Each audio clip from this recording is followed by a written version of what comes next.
Hello everybody and welcome back to this new video where I am going to react to a video that I was actually recommended by a person from the comments called Christina Liberty. And she actually wrote to me if I wanted to get a better understanding of the patriotism, if I'm saying that correctly, patriotism, I'm not sure, but if I wanted to get a better understanding of that and what the patriotism behind your flag actually means, then I should see this video called The Star Spangled Banner as You've Never Heard It. And I actually got a bit curious after seeing this comment from Christina Liberty, so let's dig into it.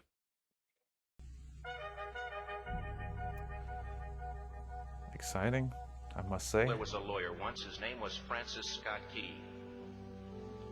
He penned a song that I'm sure you're aware of. You've seen it. It's in most hymnals throughout our churches. It's called the National Anthem. It is our song as an American. We go, however, to... Sorry for stopping, but the Star Spangled Banner is the name of your anthem. Okay, that makes sense also. A ball game, we stand in our church services and we sing the words of that song, and they float over our minds and our lips, and we don't even realize what we're singing. Most of us have memorized it as a child, but we've never really thought about what it means. Let me tell you a story. Francis Scott Key was a lawyer in Baltimore. The colonies were engaged in vicious conflict with the mother country, Britain. Because of this conflict and the protractedness of it, they had accumulated prisoners on both sides. The American colonies had prisoners and the British had prisoners. And the American government initiated a move. They went to the British and they said, let us negotiate for the release of these prisoners. They said, we want to send a man out to discuss this with you. They were holding the American prisoners in boats about 1,000 yards offshore. And they said, we want to send a man by the name of Francis Scott Key. He will come out and negotiate to see if we can make a mutual exchange.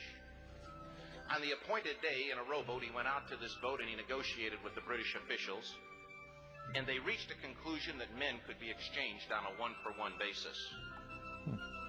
Francis Scott Key, jubilant with the fact that he'd been successful, went down below in the boats, and what he found was a cargo hold full of humanity, men. And he said, men, I've got news for you tonight. You're free. He said, tonight I have negotiated successfully your return to the colonies. He said, you'll be taken out of this boat, out of this filth, out of your chains. As he went back up on board to arrange for their passage to the shore, the admiral came and he said, we have a slight problem. He said, we will still honor our commitment to release these men, but it'll be merely academic after tonight. It won't matter. And Francis Scott Key said, what do you mean? He said, well, Mr. Key, he said, tonight we have laid an ultimatum upon the colonies. Your people will either capitulate and lay down the colors of that flag that you think so much of, or you see that fort right over there, Fort McHenry? He said, we're going to remove it from the face of the earth. He said, how are you going to do that? He said, if you will, scan the horizon of the sea. And as he looked, he could see hundreds of little dots. And he said, that's the entire British war fleet. He said, all of the gunpowder, all of the armament is being called upon to demolish that fort. It will be here within striking distance in a matter of about 2.5 hours. He said, the war is over. These men would be free anyway. He said, you can't shell that fort. He said, that's a large fort. He said, it's full of women and children. He says, it's predominantly not a military fort. They said, don't worry about it. They said, we've left them a way out. And he said, what's that? He said, do you see that flag way up on the rampart? He said, we have told them that if they will lower that flag, the shelling will stop immediately. And we'll know that they've surrendered, and you'll now be under British rule. Okay, I kind of get a sense of where this is heading. So at this point right now, the whole conflict could end if the people at that base would voluntarily take the flag down. Okay. Francis Scott Key went down below and told the men what was about to happen. And they said, how many ships? He said, hundreds. The ships got closer. Francis Scott Key went back up on top and he said, "Men, I'll shout down to you what's going on as we watch." As twilight began to fall, and as the haze hung over the ocean as it does at sunset, suddenly the British war fleet unleashed. He says the sound was deafening. There were so many guns that there were no reliefs. He said it was absolutely impossible to talk or hear. He said suddenly the sky, although dark, was suddenly lit. And he says from down below, all he could hear the men, the prisoners, saying was, "Tell us where the flag is. What have they done with the flag? Is the flag still flying over the rampart? Tell us." 1 hour, 2 hours, 3 hours into the shelling. Crazy. Every time the bomb would explode and it would be close to the flag, they could see the flag in the illuminated red glare of that bomb, and Francis Scott Key would report down to the men below, "It's still up. It's not down." The admiral came and he said, "Your people are insane." He said, "What's the matter with them?" He said, "Don't they understand this is an impossible situation?" Francis Scott Key said he remembered what George Washington had said. He said the thing that sets the American Christian apart from all other people in the world is he will die on his feet before he'll live on his knees. The admiral said, "We have now instructed all of the guns to focus on the rampart to take that flag down." He said, "We don't understand something. Our reconnaissance tells us that that flag has been hit directly again and again and again, and yet it's still flying. We don't understand that." But he said, "Now we're about to bring every gun for the next 3 hours to bear on that point." Francis Scott Key said the barrage was unmerciful. All that he could hear was the men down below praying. The prayer, "God, keep that flag flying where we last saw it." Sunrise came. He said there was a heavy mist hanging over the land, but the rampart was tall enough. There stood the flag, completely nondescript, in shreds. The flagpole itself was at a crazy angle, but the flag was still at the top. Crazy. Francis Scott Key went aboard and immediately went into Fort Henry to see what had happened. And what he'd found had happened was that that flagpole and that flag had suffered repetitious direct hits. Okay. And when hit had fallen, but men, fathers, who knew what it meant for that flag to be on the ground, although knowing that all of the British guns were trained on it, walked over and held it up humanly. Okay. Until they died. Oh. Their bodies were removed and others took their place. Wow. Francis Scott Key said what held that flagpole in place at that unusual angle were patriots' bodies. Okay. He penned the song, "Oh, say can you see by the dawn's early light what so proudly we hailed at the twilight's last gleaming.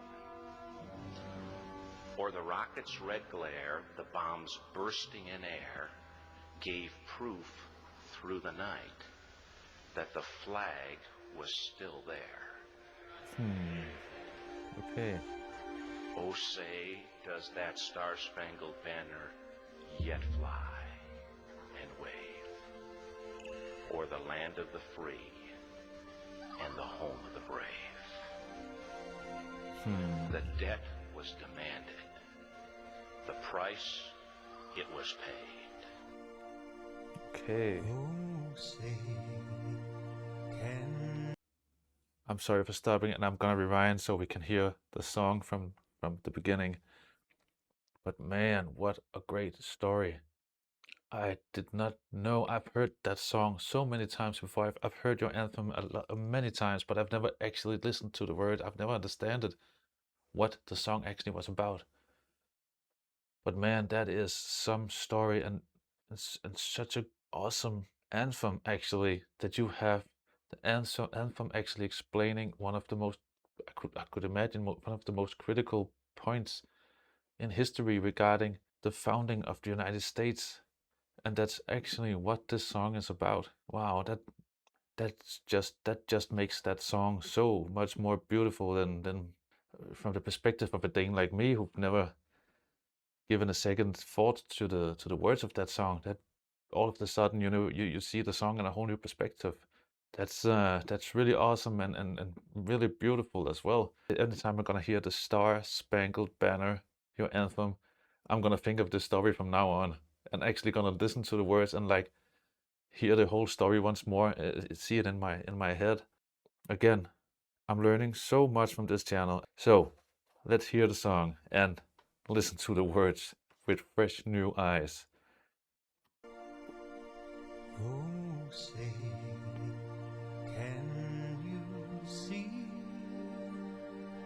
by the dawn's early light what so proudly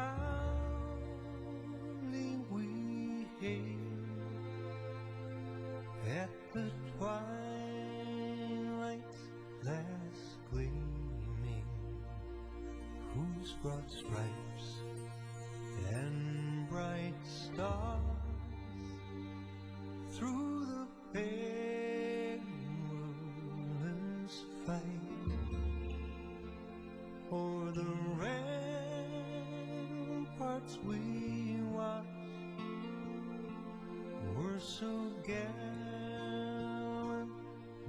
streaming, and the rockets break through the bombs bursting in air, gave proof through the night that our flag was still there.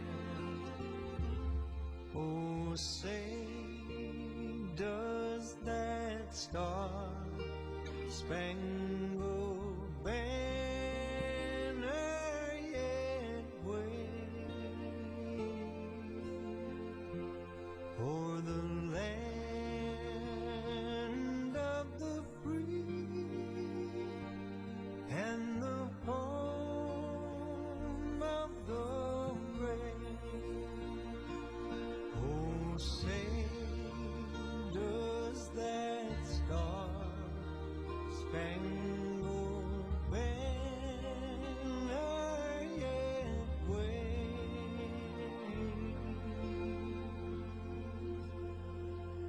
o'er the land of the free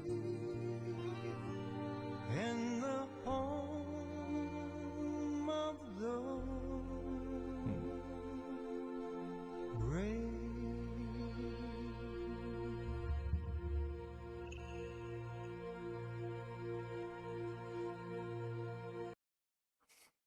I gotta say, I'm so happy I made this channel. I'm getting so many insights. Or I'm actually reacting to a lot of these videos because of your comments out there. And either I'm blown away from something I'm seeing that I've never seen before, or else I'm just, like right now, in a really kind of grateful place for learning this. And there's so much history, even though the United States is very young, you know, from a country-wise perspective. You were founded in like 1776, so you're young in that way, but still you have so much history behind you that not a lot of people outside the US actually know, I think, or believe. So thank you for this. And thank you everybody for watching this video with me. I hope you enjoyed the video. If you did, and if you want to support the channel, I also have memberships now that you can join if you want to. But most of all, I'm just so happy that you're joining me, that you're commenting and giving me these new experiences through YouTube. So thank you. And of course, I wish you all a great day, and most important, stay safe.